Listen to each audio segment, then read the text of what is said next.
কি সবসময় ব্যস্ত? দিনের পর দিন কাজ, দৌড়, দায়িত্ব, কিন্তু রাতের বেলা মাথা বালিশে রাখলেই মনে হয় সব আছে, তবু কিছু নেই। আজ আমরা কথা বলবো সেই অদ্ভুত শূন্যতার কথা, যেটা সব থেকে বেশি অনুভব করে সব থেকে ব্যস্ত মানুষগুলো। অনেক মানুষ ব্যস্ত থাকে কারণ তারা একা থাকতে ভয় পায়। চুপচাপ বসলে প্রশ্ন আসে, আমি কি ঠিক পথে আছি? আমি কি সত্যি সুখী? এই প্রশ্নগুলো থেকে বাঁচতেই অনেকেই নিজেদের কাজের ভিড়ে ডুবিয়ে দিই।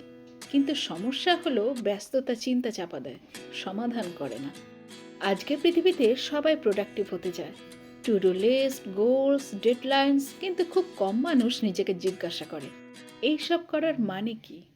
কাজ শেষ হয়, দিন শেষ হয়, কিন্তু মন ভরে না, কারণ প্রোডাক্টিভ হওয়া আর অর্থপূর্ণ হওয়া কিন্তু এক জিনিস নয়। অনেকেই বাঁচে অন্যের চোখে ভালো দেখানোর জন্যে। সাফল্য, টাকা, স্ট্যাটাস সবই বাইরের জিনিস। কিন্তু সমস্যা হলো বাইরের স্বীকৃতি যত বাড়ে ভেতরের কণ্ঠ তত চুপ হয়ে যায়। এক সময় মনে হয় আমি সবাইকে খুশি করছি, কিন্তু নিজেকে না। ব্যস্ত মানুষ কখনো বর্তমান সময় থাকে না। খাওয়ার সময় ফোন, কথার সময় মাথায় কাজ, বিশ্রামের সময় অপরাধবোধ। শরীর এখানে থাকে, মন সব সময় ভবিষ্যতে থাকে। এই বিচ্ছিন্নতাই ধীরে ধীরে মনের ভেতর শূন্যতা তৈরি করে। আচ্ছা বলুন তো, শেষ কবে জিজ্ঞাসা করেছেন আমি কি চাই, আমার কি ভালো লাগে? যখন মানুষ নিজেকে শোনার সময় পায় না, তখন সে অন্যদের জীবনে ব্যস্ত হয়ে পড়ে আর শুধু নিজের জীবনটা শুধু চালিয়ে নিয়ে যায়। অনেকে ভাবে বিশ্রাম মানে সময় নষ্ট, কিন্তু সত্যি হলো বিশ্রাম না নিলে মন ফাঁকা হয়, শরীর ক্লান্ত হয়ে যায় আর জীবন অর্থহীন লাগে।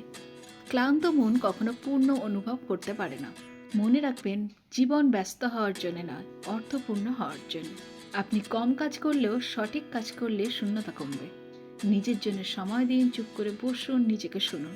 কারণ আপনি যদি নিজের সাথে না থাকেন, তাহলে যত ব্যস্তই হোক ভেতরে ফাঁকা লাগবে। এই ভিডিওটা যদি আপনাকে ভাবতে বাধ্য করে, তাহলে একটি লাইক দিন, শেয়ার করুন, আর এমন আরও মনস্তাত্ত্বিক ভিডিওর জন্য চ্যানেলটি সাবস্ক্রাইব করতে ভুলবেন না।